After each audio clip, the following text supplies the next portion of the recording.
Welcome to Monk's Moon Temple. Find a space where you can settle in, letting the world outside grow quiet. Allow the breath to arrive naturally, and allow it to leave.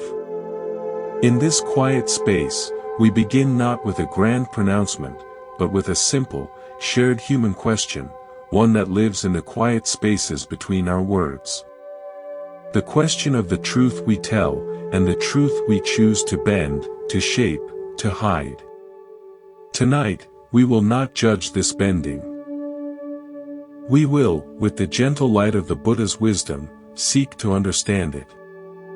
For understanding is the first step toward liberation from any habit of the heart.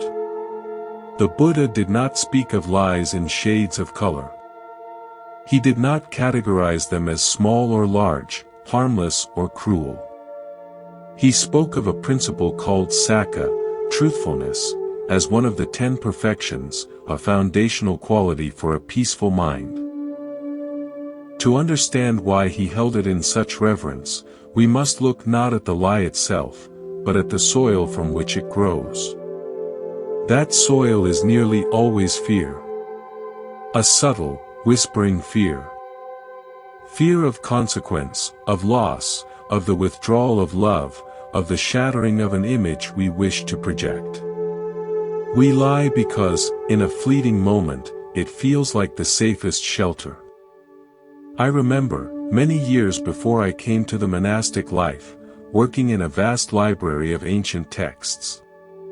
My task was delicate. To restore a crumbling manuscript. One afternoon, deep in focus, my hand slipped. A single, irreplaceable character was smudged by a drop of solvent. The panic was immediate and cold. My supervisor, a stern man who valued the texts above all, would be furious. When he passed by later, asking about the day's progress, my throat tightened. "It is going well," I said, the words ash in my mouth. "No issues." That tiny, fear-born lie created a secret. Every time I saw that supervisor, the smudged character pulsed between us, invisible to him but a dark stain on my conscience. I had to carefully avoid that page, concoct stories about needing more time. The lie, meant to avoid a single moment of anger, generated weeks of inner tension and isolation. It taught me that the first prison a lie builds has only one occupant, ourselves. If this gentle exploration of the heart's hidden corner speaks to you, I warmly invite you to subscribe to Monk's Moon Temple.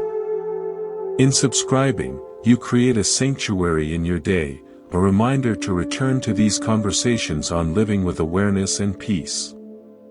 The Buddha's teaching on right speech is often simplified to, "do not lie." But it is far more profound. It is an invitation to see speech as action, as karmic seed planting. Every word is a seed dropped into the field of our relationships and our own mind stream. A truthful word, even a difficult one, is a seed with a clear genetic code. It grows into a predictable plant, perhaps a sturdy vine of trust, a flower of resolution. A lie, however, is a genetically modified seed. We cannot be sure what it will grow into, but we can be sure its roots will be tangled and its fruit potentially toxic. The harvest of confusion, of distrust, of self-alienation, is not a punishment from outside, it is the natural yield of the seed we chose to plant. Let me share a metaphor that came to me while watching a potter at her wheel. She was centering a large lump of clay, a process that requires constant, gentle pressure and perfect alignment. If the clay is not centered at the start, she said without looking up, every subsequent shape will be flawed. It might look okay for a while, but it will wobble. It will lack integrity. And in the fire of the kiln, it will crack. Truthfulness is that centering. Our intention is the potter's hands. When we speak from a centered place of truth, our words have integrity. They are stable. They can withstand the fire of life's difficulties. A life or a relationship built on words that are off-center, on small justifications, convenient omissions, flatteries meant to manipulate, may hold its shape for a time. But it is always wobbling on its axis. And when the kiln fire of a real crisis comes, the heat reveals every weak point, every hairline fracture of dishonesty that began with that first failure to center. So why is it so hard to center the clay? Why does our hand slip toward the easier, off-center path? Often, it is because we mistake the truth for the raw, unfiltered eruption of every thought and feeling. The Buddha's path is one of exquisite discernment. Truthfulness does not mean cruelty. It does not mean volunteering every critical opinion. The other factors of right speech are helpful and timely. Sometimes, the most truthful act is compassionate silence. The lie arises when silence feels insufficient to protect us, and so we actively construct an alternative reality. The difference is in the intention to deceive. We can choose not to speak a painful truth unless it is necessary and helpful. But we must never consciously fabricate a falsehood. This is the narrow, but profoundly freeing, path. Imagine your mind as a clear, high mountain lake. The water is so still it perfectly reflects the sky. Each truthful word is like a leaf falling gently onto the surface. It causes ripples, yes, but the lake remains clear. You can see the leaf floating. You can see the sky. Now, imagine a lie as a handful of dirt thrown into the lake. The water is instantly clouded. The reflection is gone. The mud swirls, disturbing everything. You can no longer see the bottom. You can no longer trust the reflection. This inner murkiness, this loss of clarity about who we are and what is real, is the immediate karmic consequence the Buddha pointed to. We may fool another person for a time, but we have instantly and profoundly fooled ourselves, clouding our own capacity for clear seeing, for vipassana. In the monastery, we have a practice that embodies the antidote to the fear of truth. It is not a practice of confession for sin, but of acknowledgement for humanity. When a monk, through a lapse in mindfulness, breaks a minor training rule, he is encouraged to go to a brother. He does not sit alone in shame, which only nourishes the fear. He steps into the shared light of awareness. He says, "Brother, today, this action arose. I see it." The response is never condemnation. It is, "Thank you. I see your effort." It is acknowledged. Let us both be mindful. The mistake is not magnified by hiding, it is dissolved in the sunlight of shared, compassionate awareness. The rule is upheld, but the person is not cast out. He is guided back to the center. This is the culture we must strive to create in our own hearts and homes, where a mistake admitted is met not with the fire of anger, but with the water of understanding, which allows for correction and growth. Consider the story of an old footbridge in a village I once visited. For generations, it was the only way across a rushing river. The planks were worn, and some were loose.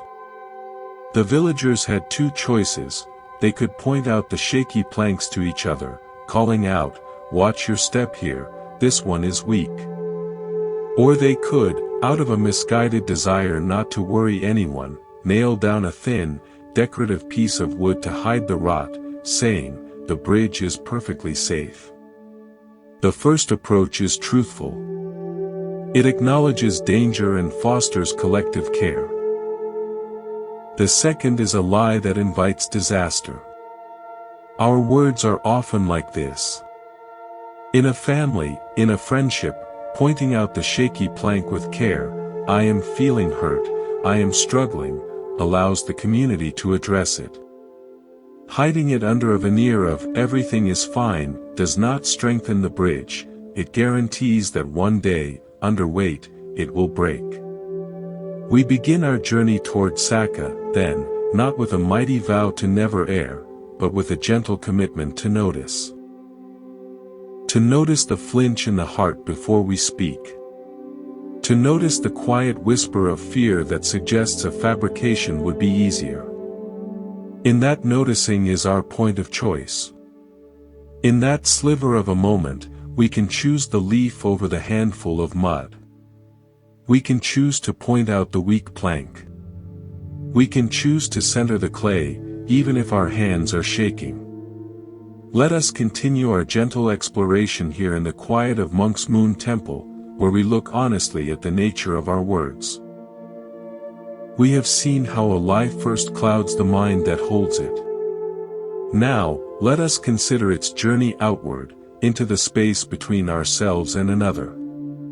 The Buddha taught that nothing exists in isolation. Our speech is a bridge we are constantly building and repairing.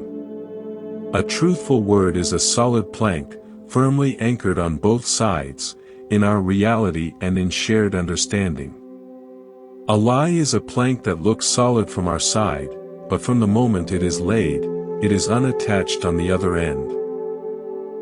It cannot bear weight. It creates the illusion of connection where there is only a perilous gap. There is a story from my early walks as a monastic pilgrim. I was walking through a dense forest with an elder monk. We came to a wide, fast-moving stream. There was no bridge. My teacher pointed to a series of stones protruding from the water. "Step only on the stones you have tested," he said. He then took his staff and tapped the first stone. It held firm. He stepped. He tapped the next. It wobbled dangerously. He avoided it, found a firmer one. I followed. Halfway across, distracted by the rushing water, I assumed a stone was stable because it was large. I stepped without testing. It shifted instantly, and I plunged into the cold current. My teacher helped me out, and as I shivered, he said quietly, "You assumed." In crossing, there is no room for assumption. Only for knowing. Our speech is that crossing. Every word is a stone we offer for someone else to step on. A lie is an untested stone. It may look sturdy. We may have convinced ourselves it can hold weight. But when the other person places their trust upon it, their understanding, their feelings, their next action, it will give way. And they will fall into the cold water of confusion and betrayal. The Buddha's path of Sacca is the patient, mindful work of testing every stone before we present it as a support. Is it true? Is it real? Only then can it safely bear the weight of relationship.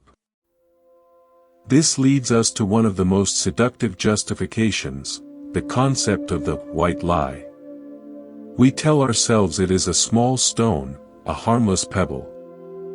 I said I liked the gift to spare her feelings. I said I was busy to avoid a difficult meeting.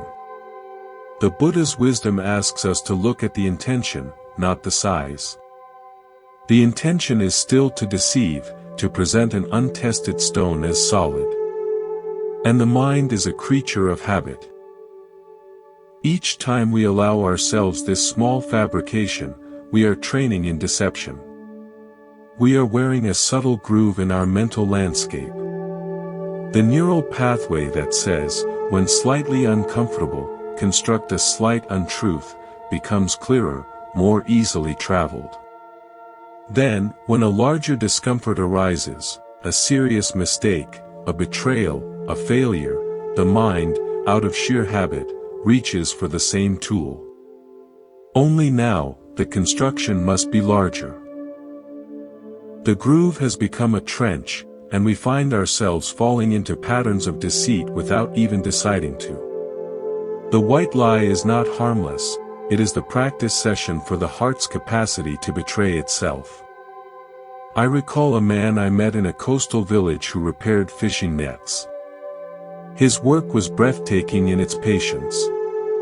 A net is a vast web of connection, a single broken strand, if left untied, can unravel a whole section.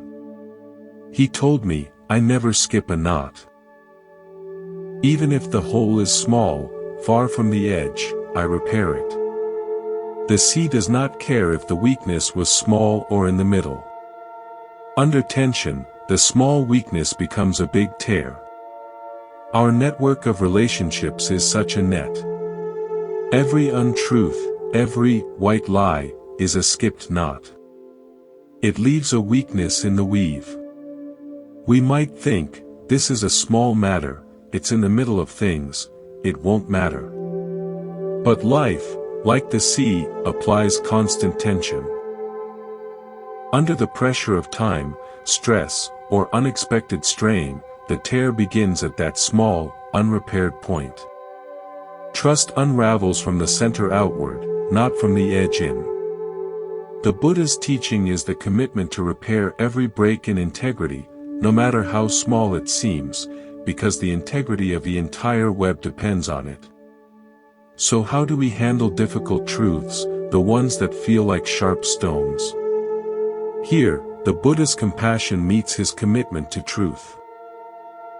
The guideline is to ask 3 questions before speaking, even a truth. Is it true?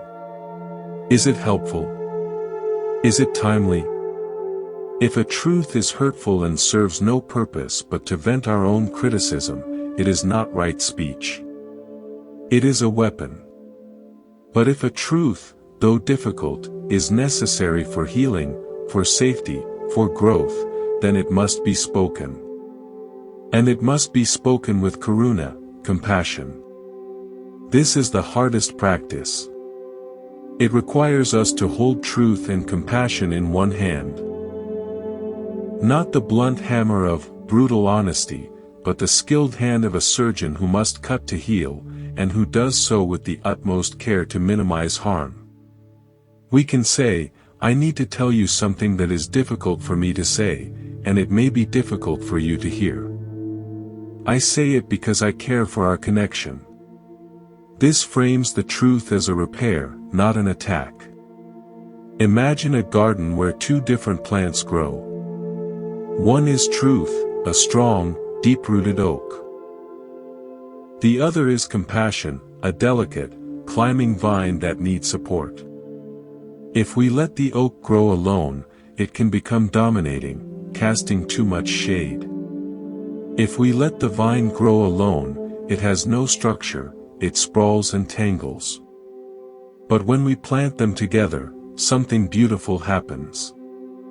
The vine gently climbs the strong trunk of the oak. It softens its appearance. The oak provides the unshakable structure for the vine to display its flowers. Together, they create a sanctuary. Our speech must be like this. The unwavering trunk of truth, giving structure and reliability. The tender vine of compassion, climbing it, ensuring our words bring not just facts, but also care, context, and warmth. A lie is what happens when we cut the oak down, hoping the vine alone will be enough. It cannot stand.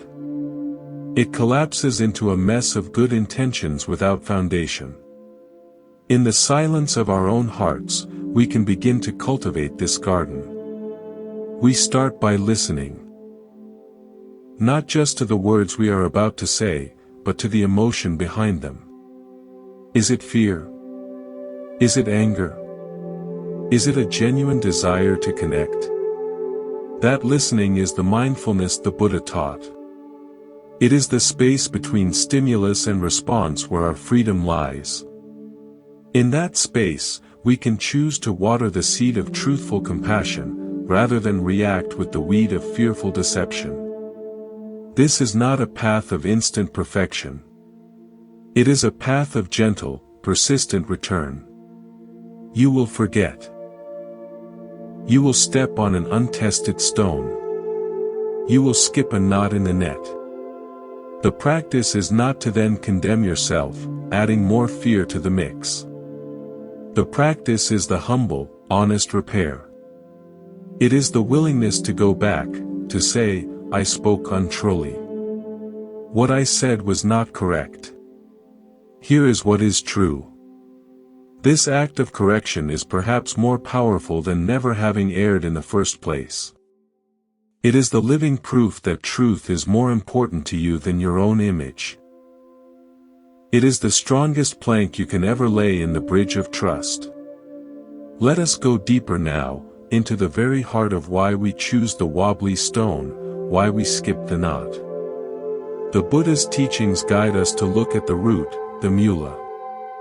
Beyond the immediate fear of consequence, there often lies a deeper, more subtle seed, the seed of mana, conceit or self-image.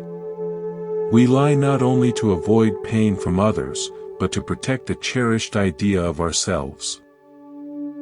The capable one, the kind one, the successful one, the blameless one. We construct a persona, a statue of ourselves, and we use words like brushes, painting over any cracks, any signs of weathering. We lie to maintain the sculpture. But the Buddha's radical insight is that the sculpture is not us. It is an empty construction. And the energy spent upholding it is energy stolen from the vibrant, imperfect, truthful life happening in this present moment. I think of a sculptor I once watched for hours in a temple courtyard. He was carving a deity from a massive block of cedar. At the end of the day, covered in fragrant dust, he did a curious thing. He took a cloth and draped it completely over the unfinished figure. I asked him why. He smiled and said, "So I do not fall in love with today's progress. If I fall in love with how it looks tonight, I will be afraid to make the necessary cuts tomorrow. The cloth helps me remember that the true form is still inside. My job is to reveal it, not to protect yesterday's approximation." Our self-image is that partially carved block. A lie is the cloth we throw over it, hoping to present it as complete, to hide the rough, unfinished parts. But in doing so, we freeze the work. We stop the revelation. We choose a polished illusion over the messy, sacred process of becoming real. The Buddha's path invites us to throw away the cloth. To let the chips fall where they may. To have the courage to be seen, and to see ourselves, as a work constantly in progress, where truth is the chisel. This protection of self-image is intimately tied to what we call saving face. But what face are we saving? And from whom? The Buddha taught the practice of anatta, not self. This is not a nihilistic denial of existence, but a profound understanding that what we cling to as a solid, permanent me is a flowing, interdependent process. The face we are so desperate to save is a mask made of memories, opinions, and habits. When we lie to save it, we are, as the old saying goes, polishing a mask. The irony is that the truth, however humbling, however it might shatter the mask, is the only thing that reveals the actual, living face beneath, the face of our authentic experience, which is always connected, always changing, and far more beautiful in its vulnerability than any rigid mask could ever be. Let me share a story from the rainy season retreats, a time of deep interiority. A young monk was struggling with the classical languages. During a group study, the teacher asked him to parse a complex verb. He panicked. Instead of admitting he did not know, he offered a brilliantly fabricated, utterly wrong analysis. It sounded sophisticated. The teacher listened, nodded, and said nothing.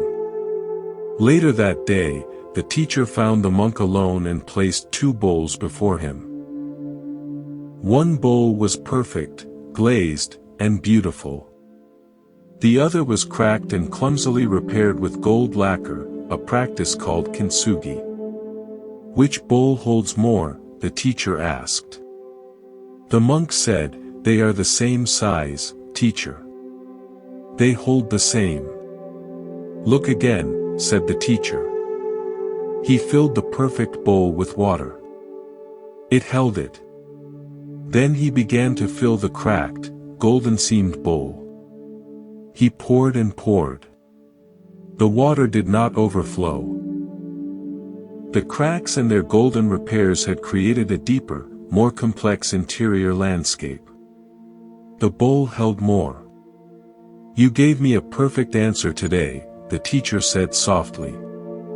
It was seamless. It held no water.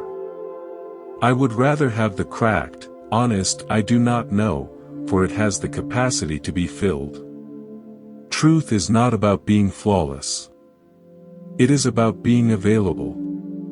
The monk's tears that day were the beginning of real learning. This is the transformative alchemy the Buddha points to. A lie is an attempt to present a perfect, watertight bowl. But it is hollow. It has no capacity. An honest admission of a fault, a limit, a fear, that is the crack. And when we meet that crack with the gold lacquer of compassionate awareness, our own or another's, it does not just repair the break. It creates a new, more intricate, more capacious vessel. Our flaws, acknowledged truthfully, become the very source of our depth, our humanity, our ability to hold more wisdom and more compassion for others. The lie keeps us small and perfect. The truth, however cracked, allows us to expand. So we come to a vital practice, differentiating truthfulness from the compulsive need to be right. The ego loves to be right. It will often cloak itself in the armor of truth to win a battle, to dominate, to prove its superiority. This is truth as weapon, not as bridge. The Buddha's Sacca is humbler. It is not, "I am right and you are wrong." It is, "This is my experience. This is what I perceive. This is what I have done." It leaves room for the other person's experience. It is relational. It says, "Here is my stone. I have tested it. It feels firm to me. Would you care to step on it?" The need to be right says, "This is the only stone, and you are a fool if you don't see it." One builds connection. The other builds walls. We must continually ask ourselves, am I speaking to contribute to understanding, or am I speaking to win? Imagine 2 gardeners with adjacent plots. One is obsessed with proving his plot is superior. He secretly pulls weeds from his neighbor's plot at night and tosses them into his own, just to later point and say, "Look how weed-free mine is compared to yours."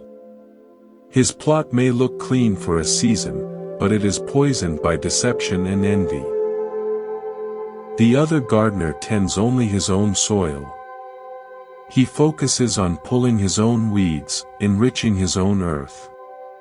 Sometimes, he openly admires his neighbor's flowers. His plot may have visible weeds sometimes, but it is healthy, and the fruits are nourishing. Our speech is our gardening. The lies we tell to make ourselves look better, to win, are like secretly moving weeds. They poison our own inner soil with jealousy, anxiety, and isolation. Truthful speech is tending to our own plot. Acknowledging our own weeds, celebrating others' flowers, creating an ecosystem of integrity that actually yields peace. The path forward, then, is a daily homecoming. It is returning, again and again, to the simple, unadorned experience of this breath, this feeling, this moment. From that place of grounded presence, speech arises more slowly, more clearly. Before we speak, we can feel for the intention. Is it tight? Is it guarded? Is it seeking to manipulate an outcome? Or is it open, soft, and aimed simply at sharing what is real? This feeling is our most reliable guide, more than any complex rule. We are not striving for a sterile life where no mistakes are made. We are cultivating a fertile life where mistakes, when met with truth and compassion, become compost for wisdom. Where the cracked bowl is more treasured than the flawless one. Where the true face, emerging from beneath the shattered mask, finally feels the sun. Let us now turn our attention from the inner landscape to the wider world our words create. The Buddha taught that our speech is not a private event, it is a ripple sent out into the interconnected web of all life. Each word carries a vibration, a subtle energy that shapes the atmosphere around us. Truthful speech creates an atmosphere of clarity and safety, where things are as they appear. Deceptive speech, even of the smallest kind, generates a low hum of static, a faint mist that makes it hard to see clearly. It introduces an element of doubt into the field of relationship. And doubt, once seated, grows wild. I remember an elderly woman who lived near the monastery, a weaver of breathtaking textiles. She once explained to me why she used only naturally dyed threads. Chemical dyes are bright, she said, but they are brittle. They break the light in a harsh way. And over time, under the sun, they fade unevenly, betraying the original pattern. A natural dye, she continued, holding a skein of deep indigo, it comes from the earth. It is softer to the eye. It wears slowly, gracefully, becoming softer but never losing its essence. And when you weave with it, the whole cloth breathes together. Her words stayed with me. Truthful speech is like those natural dyes. It originates from the deep earth of direct experience. It may not always be the brightest or most shocking color, but it is authentic. It wears well. It ages with grace, remaining coherent and integral. A lie, however, is like a chemical dye. It is fabricated for immediate, bright effect. But it is brittle. It creates a harsh, discordant vibration. And over time, under the steady light of attention, it fades or changes color, revealing the disconnect between the appearance and the underlying thread. The whole cloth of a relationship woven with such threads may look vibrant at first, but it is fragile. It cannot breathe as one. It is prone to sudden tears. The Buddha's teachings on karma, are deeply related to this. Speech is volitional action. When we speak, we are enacting a will, an intention. The intention to deceive, to manipulate, to hide, is a specific kind of volition. It plants a seed whose fruit is an experience of confusion, mistrust, and instability. We do not necessarily get lied to in return as a cosmic punishment. Rather, we condition our own mind to inhabit a world where deception is a possibility, where surfaces are suspect. We come to expect hidden motives in others because we know them in ourselves. The external world mirrors our internal commitment. If our inner world is maintained by falsehoods, the outer world feels inherently untrustworthy. This is the karmic fruit, not a specific event, but a quality of experience. A life lived in a hall of mirrors. Consider a pond at dawn, perfectly still, reflecting the morning sky. This is a mind grounded in Sacca.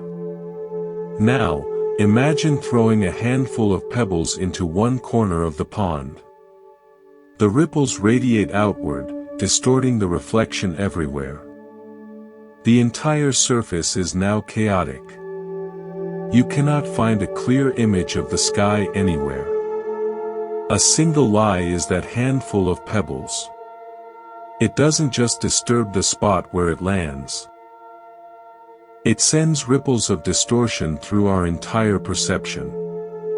We start to question other truths. We become anxious. We may tell more lies to manage the ripples of the first. The clear, reflective mind is lost. The practice of truthfulness, then, is the practice of profound stillness. It is choosing not to throw the pebbles, so the water of the mind can settle and once again reflect reality as it is. This brings us to a powerful, often overlooked aspect, the lie of silence. The Buddha's injunction is against false speech, but the spirit of Sacca also illuminates the deceit of omission. When we know a truth that must be spoken for the welfare of another, and we choose silence out of fear or apathy, we are allowing a false reality to stand. We become complicit in the illusion. It is like seeing someone about to step onto a bridge we know is rotten and saying nothing because we don't want to be the bearer of bad news, or because we are afraid they will blame the messenger. Our silence is a lie by allowance. Of course, wisdom must discern when speech is helpful and timely.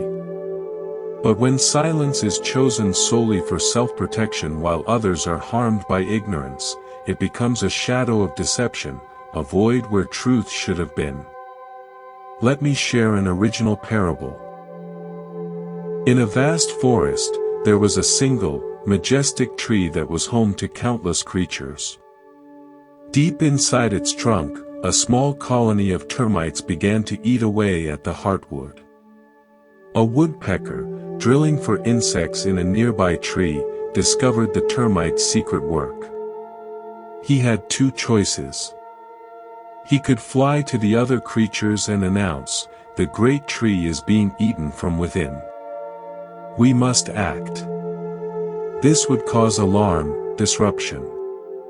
Or he could say nothing, thinking, "It is not my tree. I do not want to cause panic. Perhaps it will heal itself." He chose silence.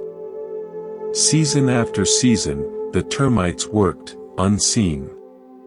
The tree's exterior remained grand, its leaves green. One day, during a great storm, the winds came. The tree, hollowed at its core, could not withstand the pressure. It fell, crushing countless homes in its vast, unexpected collapse. The woodpecker's silent lie, the withholding of a vital truth, did not cause the termites. But it allowed the destruction to become inevitable. Our truthful speech is sometimes that alarm cry. It is disruptive. It may cause short-term discomfort. But it is given to preserve the whole ecosystem of a relationship, a family, a community. Withholding it to keep a false peace is a gamble with very high stakes. Therefore, the practice expands. It is not just, "I shall not utter falsehoods." It matures into, "I shall cultivate the courage to utter necessary truths." This requires a heart strengthened by compassion, karuna, and guided by wisdom, panna. It asks, will this truth alleviate suffering? Will it prevent harm? If the answer is yes, then fear must not be allowed to veto its expression. We must learn to speak with the care of the surgeon and the urgency of the lookout shouting a warning. In your own life, you can begin to sense these moments. The tightness in the chest when you know something should be said. The quiet voice of conscience that says, this matters. This is the call to Sacca. It is not about winning an argument or being blunt. It is about stewardship, holding the truth as a sacred duty to the health of the whole. It is understanding that your voice, when rooted in reality, is a vital thread in the great web. To cut it with deception, or to leave it silent when it must sound, weakens the entire tapestry. We are learning to weave with threads dyed in the earth of experience. We are learning to keep the pond still. We are learning to be the woodpecker who speaks, not to cause fear, but to allow for healing while there is still time. This is the compassionate, courageous, and deeply interconnected practice of truthful living. Let us now consider the most fertile ground for both truth and deception, our closest relationships. Within the family, between partners, among dear friends, the stakes of honesty feel highest. Here, love and fear are most intimately entwined. It is here that the Buddha's teaching on Sacca moves from philosophy to the most practical, daily wisdom. For the family is our first monastery, our primary training ground in patience, compassion, and integrity. The patterns we set here echo through generations. The parent who asks a child, "Did you do this?" is not merely seeking data. They are offering a profound teaching moment. The child's world is small. The parent's reaction is the weather system of their entire emotional landscape. If truth is met with a thunderstorm of anger, the child learns a survival lesson: safety lies in concealment. The parent, in their frustration, may believe they are teaching a lesson about not breaking the rule. But the deeper, more lasting lesson the child internalizes is, do not get caught. The truth is dangerous. They learn to polish their mask for the most important audience of all. This is the tragic, unintended curriculum of fear. I recall a story not of a child, but of a bonsai master I met in my travels. He was tending a miniature pine, perhaps 100 years old, twisted into exquisite grace. I asked him the secret to such patient artistry. He said, "The tree and I have a covenant." I listened to it. When a branch grows in a way that is not true to its own essence, but merely toward the light it can see, I guide it gently. I do not break it. I do not shout at it. I provide a wire, a subtle suggestion. If I were to break it in anger, the tree would spend all its energy healing the wound, growing a scar, hiding the break. It would become brittle, defensive. Its growth would be about protection, not expression. My work is to create an environment where the tree can express its truest form without fear of shattering. A child, a partner, a friend, they are like this bonsai. Our reactions are the wire, the guidance. Anger, harsh punishment, is the breaking of the branch. It forces energy into building scar tissue and defenses, into lies. But a response of calm guidance, I see what happened. This is the consequence. My love for you is unchanged. How can we learn from this? Is the supportive wire. It allows for correction without fracturing trust.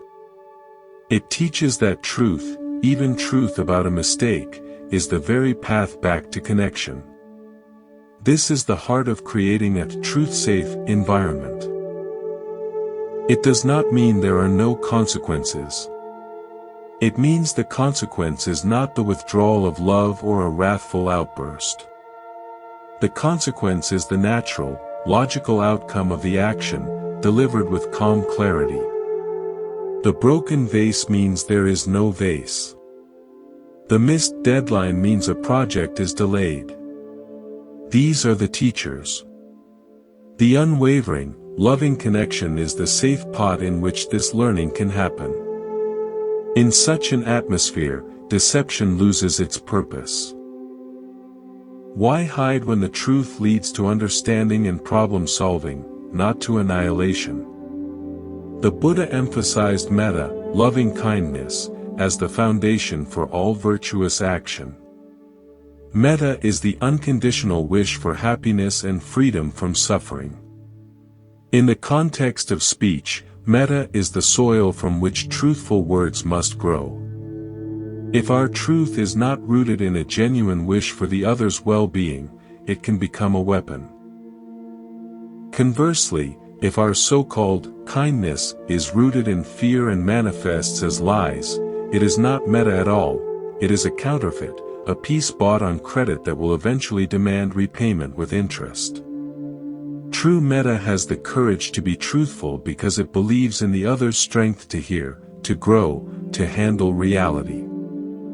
It respects them too much to treat them as fragile vessels who cannot bear the weight of what is real. Let me share an original story about two neighboring villages separated by a river. The river was spanned by an old, but sturdy, rope bridge. In village A, the elders taught, the bridge is strong, but inspect your step. Tell others if a plank feels soft. In village B, the elders taught, the bridge is perfect. Do not speak of weakness, for it will frighten the children and shame the builders. One year, heavy rains swelled the river. In village A, people crossed carefully, pointing out soft spots, helping each other. No one fell. In village B, no one spoke of the subtle groans the bridge had begun to make. A family, believing the bridge perfect, loaded a cart heavily and tried to cross. The bridge gave way. The tragedy was not caused by the rain, nor by the cart's weight alone. It was caused by the culture of silence, the agreement to maintain an illusion of perfection at the cost of shared, honest awareness. Our families are these villages. The culture we create, one of vigilant, caring truth, or of fearful, placating silence, determines whether the structure can weather the storms. Thus, the practice within relationship is twofold. First, to be a safe harbor for the truths of others. This means mastering our own reactions. It means listening without immediately formulating a rebuttal or a punishment. It means receiving a confession or a difficult truth with the grace of the monastic community. I see. Thank you for telling me. This is our reality now. Let us address it together. Second, to have the courage to offer our own truths with skill and timing, always asking the triple question, is it true? Is it helpful? Is it the right time? This is the dance of intimacy, both providing the safety of the harbor and having the courage to sail into it with our authentic cargo. Imagine your closest relationship as a shared garden you tend. Truthful words are like water and clean compost. They nourish. They help things grow true to their nature. Lies are like plastic flowers you stick in the soil. They might look colorful for a while, but they do not grow, they do not breathe, and they slowly leach chemicals into the earth, poisoning the roots of real plants. Deception, in the end, starves the relationship of the authentic nutrients it needs to thrive. Only truth provides the genuine sustenance for love to deepen and mature. This work is daily. It is in the small moments. Choosing to say, I am hurt by what you said, instead of giving the silent treatment. Choosing to say, I made a mistake with the finances, instead of hiding a receipt. Choosing to tell a child, I do not know the answer to that, instead of making up a convenient fiction. Each small choice for truth, met with a compassionate response, builds the immune system of the relationship. It makes it resilient. It allows love to be based not on a perfect fantasy, but on the durable, beautiful, sometimes messy reality of two authentic humans trying their best. Now, let us contemplate a subtle and pervasive form of untruth that often escapes our notice: the lies we tell ourselves. The Buddha's entire path of awakening could be seen as a journey from self-deception to clear seeing, or vipassana. Before we can be truly honest with others, we must dare to be honest with the universe within. This is the most challenging terrain, for here there is no other to blame, no external consequence to fear, only the quiet, sometimes uncomfortable, light of awareness shining on our own motives, stories, and illusions. We tell ourselves stories to make our narrative coherent, to paint ourselves as the hero, the victim, the one who is always right. I am this kind of person. My anger was justified. I had no other choice. This failure doesn't really matter. These are not necessarily spoken falsehoods, but they are internal fabrications that cloud our perception. The Buddha called this avijja, ignorance, not a lack of information, but an active ignoring of the true nature of reality as it applies to our own existence. It is the foundational lie from which all smaller lies eventually spring. To chip away at this is the heart of the spiritual work.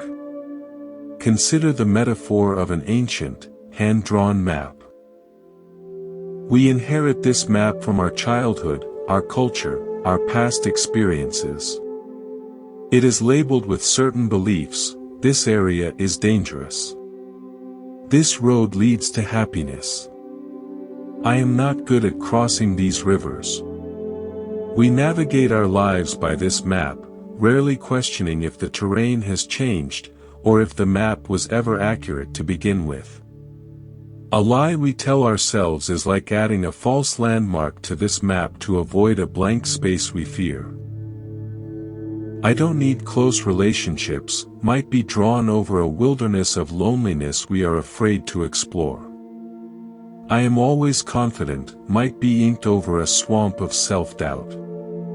We navigate by these false landmarks, and thus our entire journey becomes subtly off course. The practice of mindfulness is the courageous act of laying the map aside and looking directly at the actual terrain of our present moment experience, however unfamiliar or unsettling it may be. I once knew a clockmaker in a small mountain town. His shop was filled with the quiet, persistent tick of 100 timepieces. He had one clock, beautifully ornate, that was his favorite. But it ran slow. It lost nearly an hour each day. Rather than open it up and adjust its mechanism, he would simply move its hands forward every morning to match his perfectly accurate pocket watch. He did this for years, telling himself, "It is still a beautiful clock. The problem is minor. I don't want to risk damaging it by repairing it."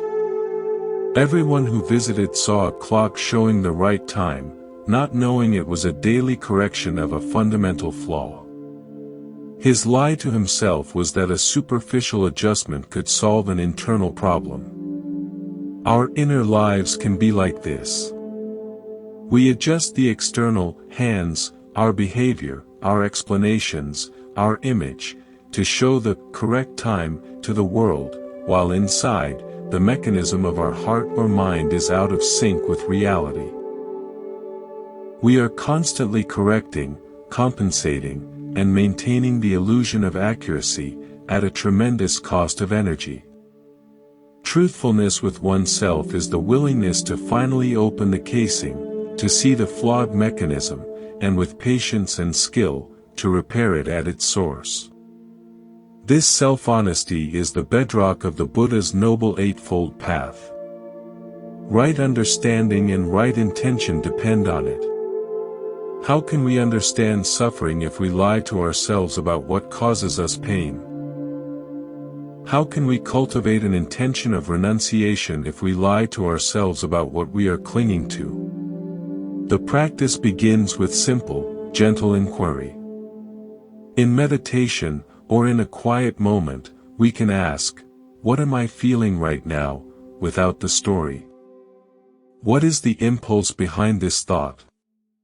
Is this belief serving my peace, or is it defending a wound? This is not an interrogation, it is an invitation. It is sitting beside yourself as a kind friend and asking, what is really true for you in this?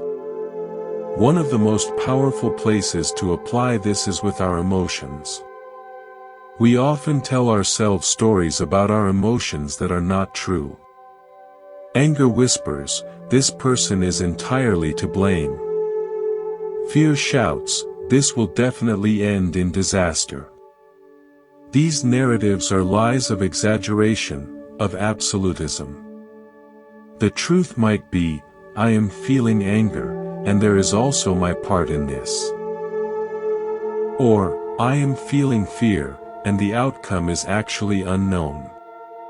To separate the raw, physical sensation of the emotion from the fabricated story the mind spins around it, this is a profound act of inner truth-telling. It disempowers the lie and allows the emotion to arise and pass without creating a whole false world to justify it. Imagine you are the curator of a vast, dimly lit museum dedicated to your own life. The artifacts are your memories, beliefs, and self-concepts. Some are displayed under bright lights, labeled "My Great Achievements" or "The Times I Was Wronged." Others are in dusty storage rooms, unlabeled, your moments of cowardice, your secret envies, your unacknowledged kindnesses.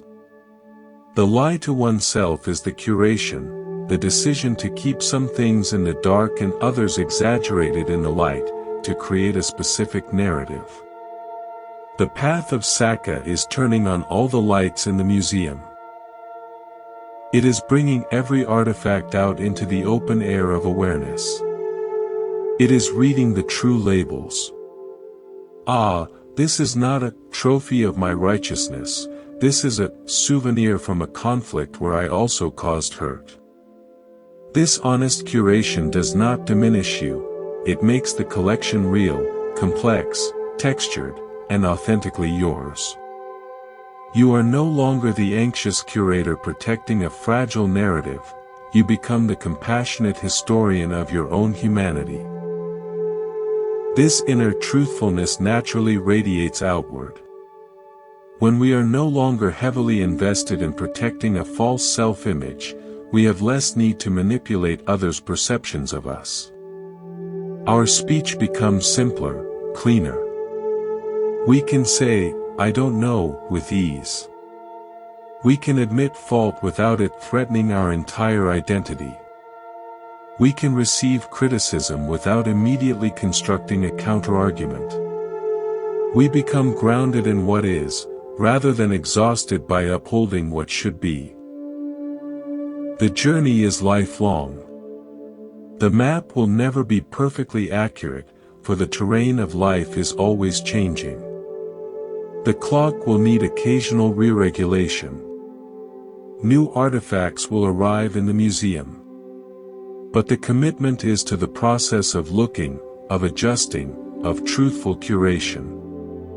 It is a commitment to be a student of your own reality, meeting each moment not with a prepared story, but with an open, questioning, truthful heart. In this space, the Buddha taught, wisdom, panna, naturally arises. For wisdom is simply the mind seeing things as they are, once the lies we tell ourselves have been respectfully laid aside. We have explored the inner terrain and our closest bonds. Now, let us widen the lens to our communal life, to society itself. Here, the Buddha's teaching on Sacca reveals itself not just as personal ethics, but as a social medicine, a necessary ingredient for collective trust and harmony. A community, whether a village, a company, or a nation, is held together by a fragile web of spoken and unspoken agreements. When truthfulness becomes the norm in this web, the community is resilient. When deception becomes commonplace, the web weakens, and the community becomes a collection of suspicious individuals, each guarding their own fragment of a broken reality. The Buddha, in his teachings to rulers and lay followers, emphasized the importance of truth for a righteous society. He spoke of a wheel-turning monarch whose reign was just, and whose first virtue was truthfulness, which then cascaded into protection, generosity, and prosperity for all. This is not mythical thinking. It is a psychological and social reality. Leaders who model truthfulness create a culture of accountability and transparency. Citizens who practice truthfulness foster cooperation and mutual aid. The collective mind becomes clear, decisions are based on reality, and resources are directed to actual needs, not phantom problems or corrupt illusions. I recall a story from a remote valley where two villages shared a single irrigation system from a mountain spring. For generations, they followed a simple, truthful rule: the head villager from each side would meet at the dividing gate every week, inspect the water flow together, and agree on the schedule based on visible need. The system was maintained, and both villages thrived. Then, a new leader in one village decided to gain an advantage. He began to send false messages about drought on his side, secretly diverting water at night. At first, his village had lusher fields. But soon, the other village, seeing their crops fail, investigated. They discovered the deceit. Trust shattered. What followed was not a return to the old agreement, but a costly conflict. Guards were posted, the irrigation gate was fortified, and much energy was wasted in vigilance and accusation. The yield for both villages dropped, not from lack of water, but from the diversion of vital energy into conflict and security. The original lie, meant for small gain, poisoned the shared resource of trust, and everyone became poorer. The Buddha's teaching shows us that societal lying is a theft from the commonwealth of goodwill, a theft that ultimately leaves the thief impoverished as well. In our modern world, we see this on grand scales and in our daily digital interactions.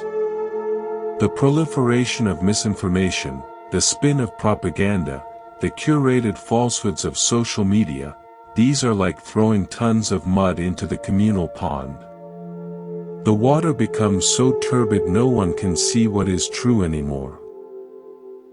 People retreat to their own small, filtered pools of information that confirm their biases. Dialogue becomes impossible because there is no shared reality from which to begin. This is the ultimate social fruit of abandoning Sacca, not just conflict, but a profound, debilitating inability to even address our problems collectively, because we cannot agree on what the problems are. The practice of truthfulness, therefore, becomes a radical act of social healing. It is the commitment to be a clarifier, to speak and share only what we have verified, to correct falsehoods gently, and to have the humility to say, "I was wrong," when we have passed on an untruth. This extends to our professional lives. A workplace culture of blame-shifting and cover-ups is a culture of fear, where innovation is stifled because failure cannot be admitted. A culture where mistakes can be truthfully reported without fear of retribution is a learning culture, where problems are solved at their root. The Buddha's wisdom here is profoundly practical. Truthfulness reduces friction, increases efficiency, and builds the trust necessary for collaboration. It is the oil in the machinery of human endeavor, while deception is the sand that grinds it to a halt. Let me offer a metaphor. Imagine a flock of birds migrating over a vast ocean. They navigate by following the subtle cues of the ones at the front, by the position of the stars, by an internal sense of direction. Now imagine one bird, confused or mischievous, starts giving false signals.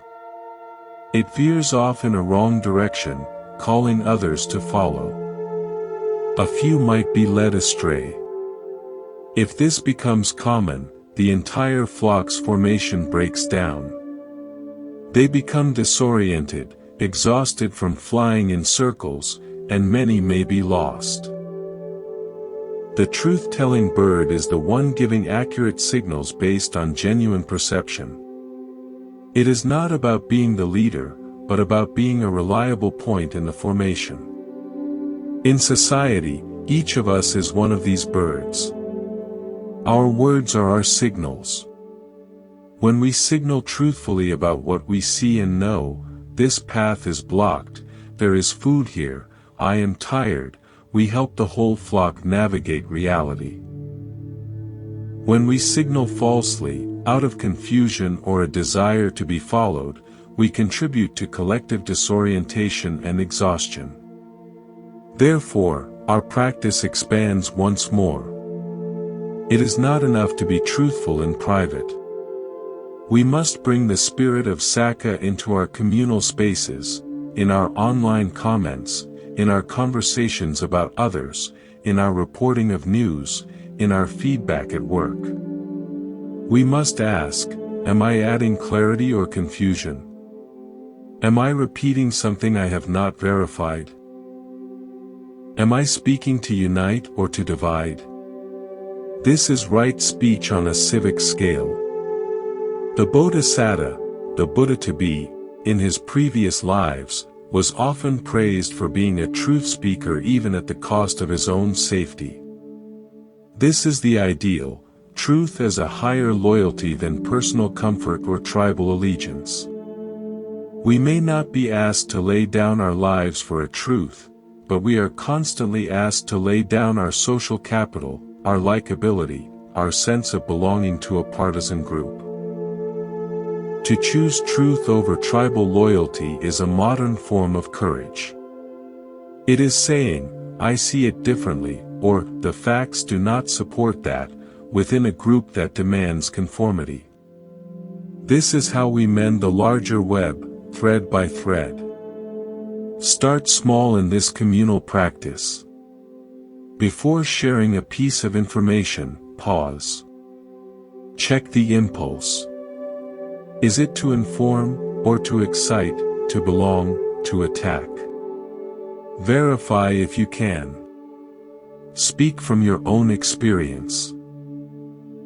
I read this, but I haven't confirmed it, or, in my experience, it seems different. This modest, careful speech is a light. It may feel insignificant, but 1,000 such lights can dispel a great darkness of collective confusion. You become a reliable bird in the formation, and in doing so, you make the journey safer and clearer for all. Let us now turn to a dimension of truth that is often overlooked. The truth of our own limitations, and the profound liberation found in uttering 3 simple words, I do not know.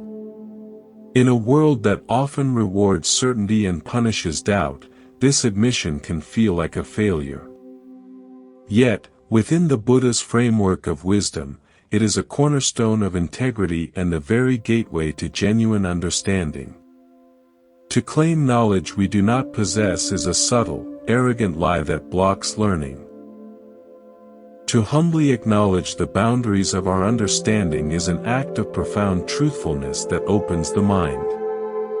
The Buddha himself was remarkably circumspect about metaphysical questions that did not lead to the end of suffering. When asked about the origin of the universe or the precise nature of the afterlife, he often remained silent or gave answers that redirected the questioner to practical, observable truth. This was not evasion. It was the ultimate respect for truth. A refusal to fabricate an answer where direct knowledge was not available. He taught his followers to rely on their own experience and verifiable understanding, not on blind belief or speculative dogma. This epistemological humility is a vital part of Sacca. I remember a master carpenter who came to the monastery to repair the old meditation hall. We watched him fit a complex joint. He would measure, shave a tiny sliver of wood, test the fit, then pause, squinting at the grain. He did this dozens of times. I asked if he knew the exact measurement from the start. He smiled and said, "The wood knows. My job is to listen. If I assume I know, I will cut too much and the joint will be weak. If I pretend I know, I will force it and it will split. I must approach it each time as if I do not know, so that I can learn what this piece of wood, in this moment, requires." His work was an act of dialogue with reality, not the imposition of a preconceived idea. Our engagement with truth should be like this. We come to each moment, each question, each person, not with a ready-made answer we are attached to, but with an open, listening mind, willing to be informed by the actual conditions present. To assume we already know is to stop listening. It is a lie that prevents intimacy with life as it is. Consider the vastness of the night sky. You can learn the names of constellations, the theories of cosmic expansion, the life cycles of stars. This is knowledge. But to stand under that sky, feeling the incomprehensible scale, the mystery of your own consciousness observing it, that is to touch the truth of not knowing. That feeling is not ignorance, it is awe. It is the mind expanding to meet something larger than its inventory of facts. The Buddha's teaching encourages us to cultivate this awe in the face of the deep truths of existence, of suffering, of impermanence, of non-self. We can know them conceptually, but to understand them requires a surrender of our petty certainties, a willingness to be humbled by the actual, lived experience of them. The lie is to confuse the map of concepts for the territory of direct experience. In our daily communication, this plays out constantly. How often do we nod along, pretending to understand an instruction, rather than ask for clarification? How often do we offer advice on a subject we have only superficial knowledge of? How often do we hold rigidly to an opinion, refusing to consider new information? Each of these is a small betrayal of truthfulness, a preference for the appearance of competence over the messy, beautiful reality of being a learner. The Buddha's path is a path of lifelong learning, and the first lesson is always, begin from where you are, not from where you wish you were. Let me share an original story. In a famed library, there was a scholar who had memorized every text on a certain philosophy. He could debate any point, quote any passage. People came from far to hear him. One day, a quiet farmer visited and asked a simple, practical question about the application of this philosophy to a problem of irrigation. The scholar recited theories for an hour. The farmer listened patiently, then said, "Thank you. But my field is still dry." A young novice who was observing later asked the farmer, "Did you not understand his wisdom?" The farmer said, He knows everything about water in books. But he has never stood in a dry field. I do not know the books, but I know the thirst of the earth. Which knowing do you think will find the water? The scholar's knowledge, while vast, was disconnected from the truth of the specific, present need. His knowing became a barrier. The farmer's humble, not knowing the texts, but knowing his direct experience, was closer to the truth of the situation. The Buddha always pointed us back to the direct experience of the here and now, the only place where truth can actually be lived. Therefore, the practice of I do not know is twofold. First, it is intellectual honesty, the refusal to bluff, to exaggerate our expertise, to cling to views in the face of contrary evidence.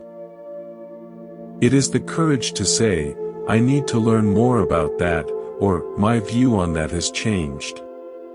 Second, and more deeply, it is an existential openness, a willingness to meet each moment without the filter of what we think we already understand. It is to be a beginner, always. In meditation, this is the practice of letting go of expectations about what your breath should feel like, and feeling what it actually is. In conversation, it is letting go of your prepared response to actually hear what the other person is saying. This humility is the antithesis of arrogance. Arrogance is a fortress built on the lie of superior knowledge. Humility is an open field, ready to receive whatever seeds of truth the present moment may sow.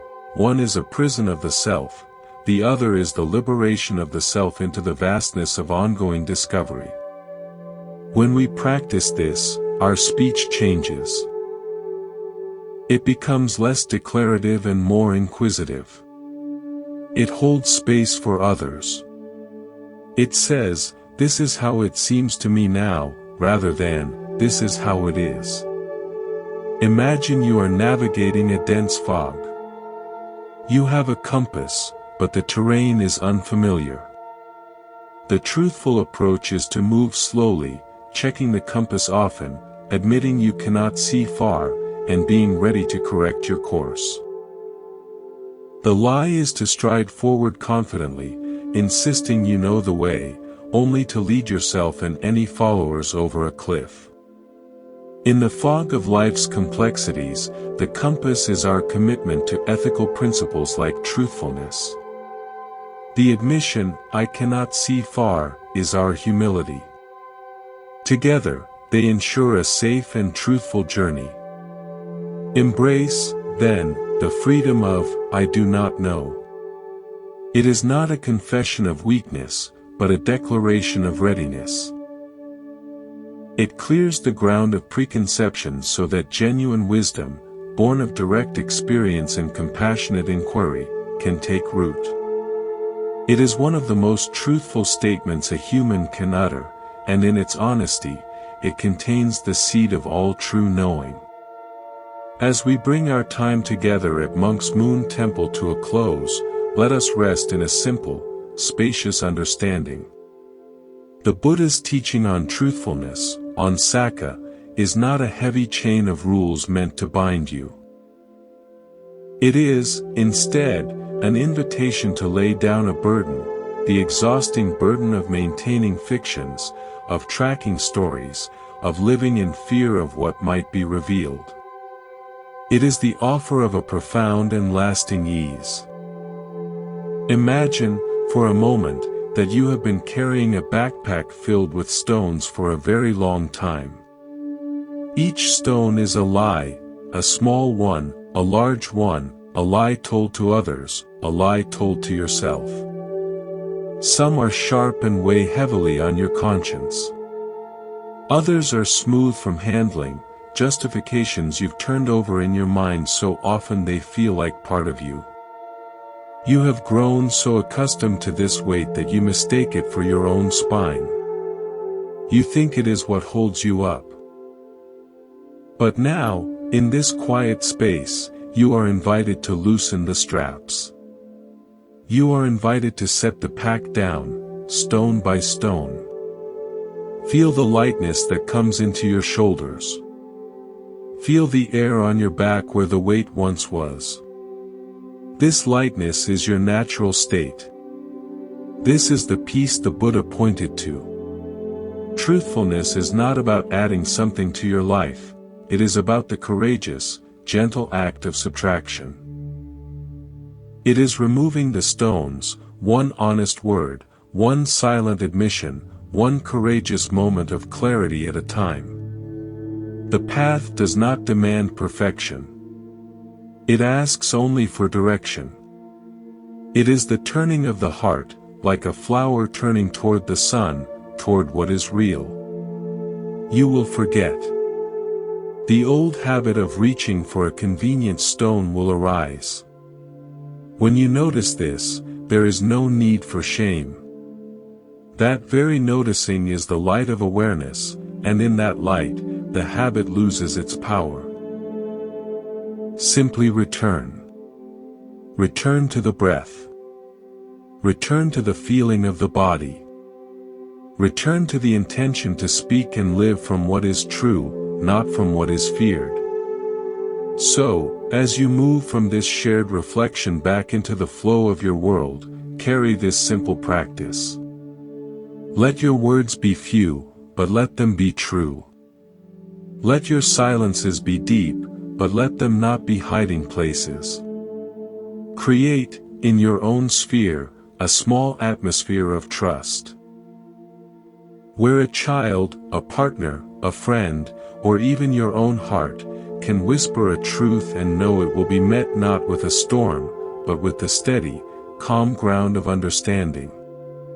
The deepest truth the Buddha taught is that of liberation, liberation from all that binds us to suffering.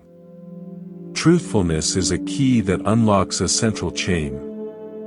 It frees us from the prison of our own narratives and allows us to meet the world, and each other, with an open hand and a clear gaze. Thank you for walking this path of reflection today. May the clarity of truth brighten your mind. May the courage of truth strengthen your heart. May the compassion of truth guide your way. Be well, be peaceful, be light. Welcome home to your own honest heart. This is Monk's Moon Temple, signing off with a wish for your genuine peace.